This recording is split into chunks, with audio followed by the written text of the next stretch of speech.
കൃപാസന അമ്മയ്ക്കും ഈശോ അപ്പയ്ക്കും നന്ദിയുടെ വാടാമലരുകൾ ആദ്യമേ തന്നെ അർപ്പിക്കുന്നു.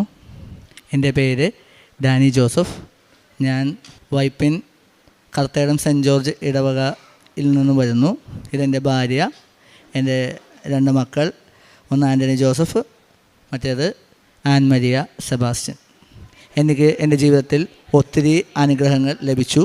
ആ അനുഗ്രഹങ്ങൾ ഈ അൾത്താരയിൽ പറയാൻ സാധിച്ചതിൽ ഒത്തിരി സന്തോഷമുണ്ട്. ഒത്തിരി നന്ദിയോടെയാണ് ഞാനിവിടെ ആയിരിക്കുന്നത്. എൻ്റെ ആദ്യത്തെ ഉടമ്പടി സാക്ഷ്യമാണ് ഞാനിവിടെ സമർപ്പിക്കുന്നത്. ആദ്യത്തെ സാക്ഷ്യമെന്ന് പറയുന്നത് എൻ്റെ ഭാര്യയെ ദൈവവിശ്വാസത്തിലേക്ക് നയിക്കാൻ ഞാൻ വെച്ച നിയോഗമായിരുന്നു. ഞാൻ ഉടമ്പടിയിൽ 2023 ഇവിടെ ആദ്യമായി ഉടമ്പടി എടുക്കുന്നത്. ഞാൻ ഉടമ്പടി എടുത്തപ്പോൾ ഞാൻ വെച്ച ഒരു നിയോഗം എന്ന് പറയുന്നത് എൻ്റെ ഭാര്യയെ ദൈവവിശ്വാസത്തിലേക്ക് നയിക്കുക എന്നുള്ളതായിരുന്നു. വൈഫ് ഞായറാഴ്ചയിൽ മാത്രം പള്ളിയിൽ പോകുന്ന ഒരു വ്യക്തിയാണ്. ഞാനപ്പോൾ കൃപാസനത്തെക്കുറിച്ച് പറഞ്ഞപ്പോൾ ഡാനി ഉടമ്പടി എടുത്തിട്ടുണ്ട്, അപ്പോൾ അത് മതി എന്നായിരുന്നു ആളുടെ ഉത്തരം. അപ്പോൾ കൂടുതൽ ഞാൻ നിർബന്ധിക്കാൻ ഞാൻ ശ്രമിച്ചില്ല. പക്ഷേ ഒരിക്കൽ ഒരു ഇൻ്റർനെറ്റിലെ ബ്രദറിൻ്റെ ഒരു ടെസ്റ്റിമോണി കേട്ട് കഴിഞ്ഞപ്പോൾ അതിൽ പറഞ്ഞത് കവനൻ്റ് എടുത്താൽ, ദൈവവുമായിട്ട് നേരിട്ട് കവനൻ്റ് എടുത്താൽ ഉറപ്പായും അത്ഭുതങ്ങൾ ഉണ്ടാകും എന്നായിരുന്നു.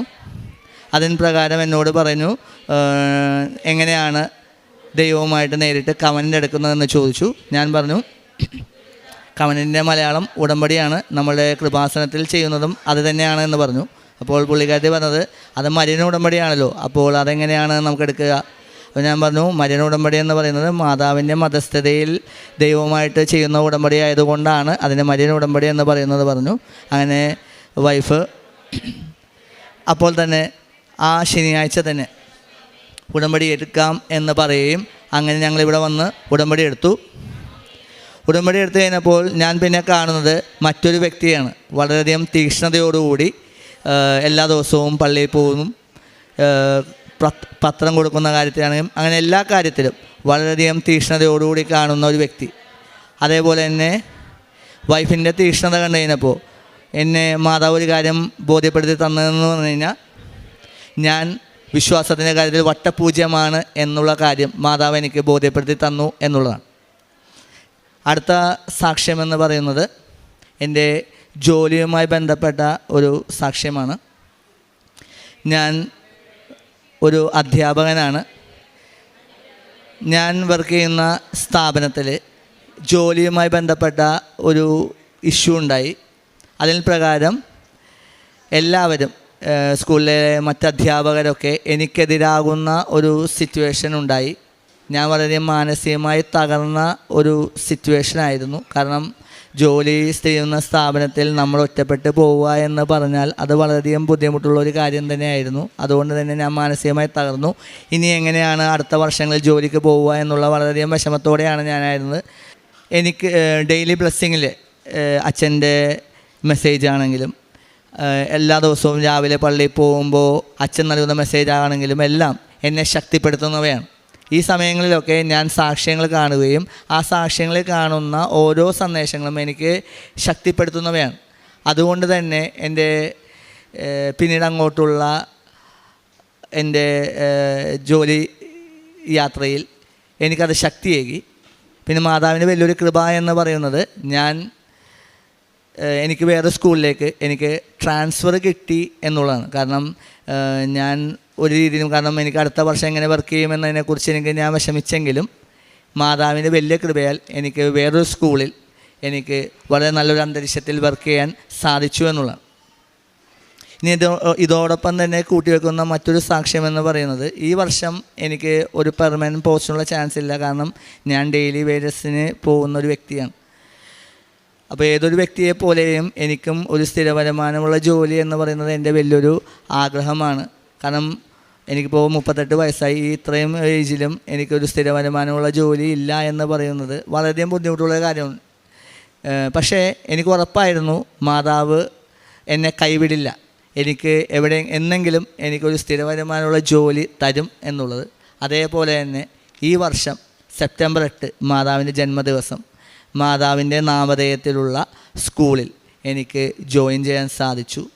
അതും സമയത്തിൻ്റെ അധികാരിയായ മാതാവ് എനിക്ക് വേണ്ടി, കാരണം ഈ ഒരു വർഷം എനിക്ക് കിട്ടില്ല എന്ന് വിചാരിച്ച കാര്യമാണ് ഈ ഒരു വർഷത്തിൽ തന്നെ എനിക്ക് ജോയിൻ ചെയ്യാൻ സാധിച്ചു എന്നുള്ളതും എൻ്റെ മറ്റൊരു സാക്ഷ്യമാണ്. ഇനി അടുത്തൊരു സാക്ഷ്യമെന്ന് പറയുന്നത്, എൻ്റെ വൈഫ് ഇതിനു മുമ്പ് സാക്ഷ്യം പറഞ്ഞു. അപ്പോൾ ഞങ്ങൾക്ക് മാതാവിൻ്റെ കൃപയാലാണ് രണ്ടാമതൊരു കുട്ടി വൈഫ് പ്രഗ്നൻ്റ് ആയത്.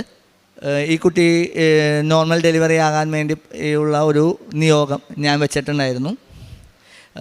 മെയ് 22-ാം തീയതിയാണ് വൈഫിനെ ഡെലിവറിക്കായിട്ട് ഹോസ്പിറ്റലിൽ അഡ്മിറ്റ് ചെയ്ത്. വൈഫിന് നല്ല പെയിനുണ്ട്, പക്ഷേ കുട്ടി പുറത്തോട്ട് വരുന്നില്ല. അപ്പോൾ ഡോക്ടർമാരും അവിടെ ഉണ്ടായിരുന്ന നഴ്സുമാരും പറഞ്ഞത്, നിങ്ങൾ നന്നായിട്ട് സഹകരിച്ചാൽ മാത്രമേ നോർമൽ ഡെലിവറി ആവുള്ളൂ. പക്ഷേ നല്ല പെയിനുണ്ട്, കുട്ടി പുറത്തോട്ട് വരാത്ത ഒരവസ്ഥ വന്നു. അങ്ങനെ വൈഫിന് മാതാവ് വെളിപ്പെടുത്തിയെന്നോണം ഞങ്ങൾക്ക് സിസേറിയൻ മതി എന്ന് പറഞ്ഞു.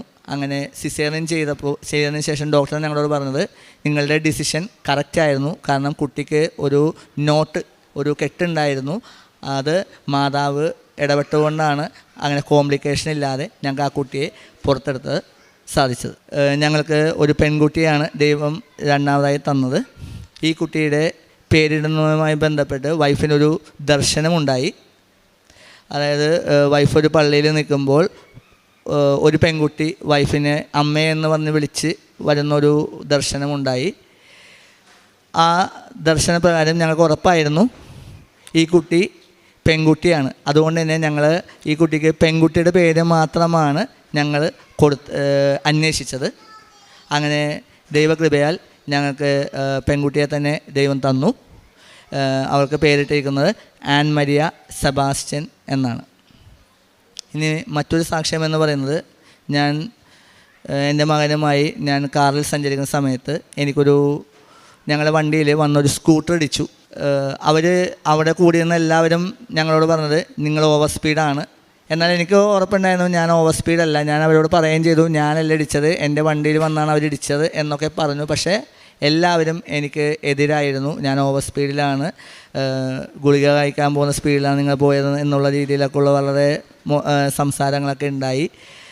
എൻ്റെ അടുത്തുനിന്ന് നമ്പർ വാങ്ങിച്ചുകൊണ്ട് പോയി. അവരെ പാരൻസ് എന്നെ വിളിച്ച് സംസാരിച്ചു. എന്നോട് പറഞ്ഞു, നിങ്ങൾ നമ്പർ കൊടുത്തത് നിങ്ങൾ ഇടിച്ചുകൊണ്ടല്ലേ, നിങ്ങൾ തന്നെ വണ്ടിയുടെ കാശും അതുപോലെ തന്നെ കുട്ടിയുടെ മെഡിക്കൽ ട്രീറ്റ്മെൻറ്റിനുള്ള കാശുമൊക്കെ തന്നെമെന്ന് പറഞ്ഞ് ഞങ്ങളെ വളരെയധികം ട്രെറ്റ് ചെയ്തു. പക്ഷേ വൈഫ് അപ്പം തന്നെ പറഞ്ഞു, ഡാനിയൽ ഇടിച്ചത് ആ വണ്ടി വന്നാണ് എന്നെ ഇടിച്ചത് എന്നുള്ളത് പറഞ്ഞു, ചളക്ക് വെച്ചത്. പക്ഷേ എനിക്കതൊരു കൺവിൻസിങ് ആയിട്ട് തോന്നിയില്ല. പക്ഷേ മാതാവ് എനിക്ക് പിറ്റേ ദിവസം എനിക്ക് കാണിച്ചു തന്നു. കാരണം ഞാനാണ് ഇടിച്ചതെങ്കിൽ ഉറപ്പായും വണ്ടി തെറിച്ച് പോകേണ്ടതാണ്. പക്ഷേ എൻ്റെ വണ്ടിയുടെ തൊട്ട് മുമ്പിൽ തന്നെയാണ് ആ വണ്ടി വന്ന് കിടന്നത്. അതുകൊണ്ട് തന്നെ ഞാനല്ല ഇടിച്ചത് എന്നുള്ളത് മാതാവ് എനിക്ക് ബോധ്യപ്പെടുത്തി തന്നു. എന്നുള്ളത് മാത്രമല്ല, അതിൻ്റെ പേരിൽ പിന്നീട് ഒരു കോംപ്ലിക്കേഷനും അല്ലെങ്കിൽ ഒരു ത്രെറ്റോ അല്ലെങ്കിൽ ഒരു കോളോ ഉണ്ടായിട്ടില്ല എന്നുള്ളതും എനിക്ക് പരിശുദ്ധ അമ്മ തന്ന മറ്റൊരു സാക്ഷ്യമാണ്. ഇനി പ്രേക്ഷിത പ്രവർത്തനം എന്ന് പറയുന്നത്, ഞങ്ങൾ എല്ലാ വീടുകളിലും പോയി പത്രം കൊടുക്കാറുണ്ട്. പള്ളികളിലൊക്കെ വെറുതെ വെച്ചിരിക്കുന്ന പത്രം കണ്ടാൽ ആ പത്രങ്ങളെടുത്ത് ഞങ്ങൾ എല്ലാവർക്കും കൊടുക്കും. പിന്നെ എന്നെക്കൊണ്ടാവുന്ന രീതിയിലുള്ള സാമ്പത്തികമായ സഹായങ്ങൾ ഞങ്ങൾ ചെയ്തു കൊടുക്കാറുണ്ട്. പിന്നെ കാരുണ്യപ്രവൃത്തികളെന്ന് പറയുന്നത്, എനിക്ക് ഇഷ്ടമുള്ള ഒരു ഭക്ഷണമാണ് ബിരിയാണി. അതും എനിക്കിഷ്ടമുള്ള കടകളിൽ നിന്ന് മാത്രമേ ഞാനത് കഴിക്കാറുള്ളൂ. അതേ കടകളിൽ നിന്ന് ഞാൻ വാങ്ങിച്ച് ഞാൻ എല്ലാ ആഴ്ചയിലും ഏറ്റവും റോഡിലൊക്കെ കിടക്കുന്ന ആളുകൾക്ക് കൊടുക്കാറുണ്ട്. എനിക്ക് ലഭിച്ച എല്ലാ അനുഗ്രഹങ്ങളും മാതാവിൻ്റെ സാക്ഷ്യത്തിനായിട്ട്, മാതാവിൻ്റെ മഹത്വത്തിനായിട്ടും ഈശോപ്പയുടെ മഹത്വീകരണത്തിനായിട്ട് ഞാൻ സമർപ്പിക്കുന്നു. വിശുദ്ധ മാർക്കോസ് എഴുതിയ സുവിശേഷം 8-ാം അധ്യായം 29-ാം തിരുവചനം. അവൻ ചോദിച്ചു, എന്നാൽ ഞാൻ ആരാണെന്നാണ് നിങ്ങൾ പറയുന്നത്? പത്രോസ് മറുപടി പറഞ്ഞു, നീ ക്രിസ്തുവാണ്. പത്രോസിനെ പോലെ നമുക്ക് വളരെ ധൈര്യപൂർവ്വം ഒരു ക്രിസ്തു കൈമാറ്റം ചെയ്യാൻ സാധിക്കുന്നതാണ് ഉടമ്പടി ജീവിതമെന്ന് ഡാനിയും കുടുംബവും ഏറ്റു പറയുകയായിരുന്നു. വിശുദ്ധ പൗലോസ് ലീഹ പറയുന്നത് പോലെ, ആരെനിക്ക് ദൈവം എൻ്റെ പക്ഷത്തുണ്ടെങ്കിൽ ആരെനിക്ക് എതിർ നിൽക്കും എന്ന് നാം വായിച്ചു കേൾക്കുന്നത് പോലെ തന്നെ പൗലോസ്ലീഹ നമ്മോട് വെല്ലുവിളിക്കുന്നുണ്ട്. ആർക്കും എന്നെ ക്രിസ്തുവിൻ്റെ സ്നേഹത്തിൽ നിന്ന് മാറ്റി നിർത്താൻ സാധിക്കില്ല. Nothing can separate me from the love of Christ എന്ന് പൗലോസ്ലീഹ പലപ്പോഴും വെല്ലുവിളിക്കുന്നുണ്ട്. അതുപോലെ തന്നെ അദ്ദേഹത്തിന് സാക്രിഫൈസ് ചെയ്യുന്നൊരു വലിയ രീതി നമുക്കെല്ലാം അനുകരണീയമാണ്. അദ്ദേഹം പറയുന്നു, എനിക്ക് ഏറ്റവും ഇഷ്ടപ്പെട്ടത് ബിരിയാണിയാണ്. ഈശോ നമുക്ക് നൽകിയിട്ടുള്ള ഒരു കൽപ്പന അതാണ്, നീ നിന്നെപ്പോലെ തന്നെ നിൻ്റെ അയൽക്കാരനെയും സ്നേഹിക്കുവാൻ. അദ്ദേഹത്തെ സ്നേഹിക്കുന്ന പോലെ തന്നെയാണ് ഞാൻ ഇഷ്ടപ്പെടുന്ന ഒരു വസ്തു മറ്റുള്ളവർക്കും ഇഷ്ടപ്പെടും എന്നുള്ള വലിയ സന്തോഷത്തോടെ വിലപിടിപ്പുള്ള ഒരു ആഹാരം മറ്റുള്ളവർക്ക് മേടിച്ചു കൊടുക്കുന്നത് നമുക്കെല്ലാം അനുകരണീയമായ ഒരു ജീവിതത്തിന്, ഒരു പ്രത്യക്ഷീകരണ സാക്ഷ്യത്തിന് ഈശോയ്ക്കും പരിശുദ്ധ അമ്മയ്ക്കും നല്ലൊരു കയ്യടി നൽകി സാക്ഷ്യം നമുക്ക് സമർപ്പിക്കാം. അത്യപൂർവ ദൈവാനുഭവങ്ങൾ ഇനി നിങ്ങൾക്കും സ്വന്തം. ഈ യൂട്യൂബ് ചാനൽ ഇതുവരെ സബ്സ്ക്രൈബ് ചെയ്തിട്ടില്ലെങ്കിൽ ഇപ്പോൾ തന്നെ സബ്സ്ക്രൈബ് ചെയ്യുക. ഈ വീഡിയോ ഇപ്പോൾ തന്നെ നിങ്ങളുടെ സുഹൃത്തുക്കൾക്ക് ഷെയർ ചെയ്തുകൊണ്ട് കർത്താവിൻ്റെ പ്രേക്ഷിതരാകുക.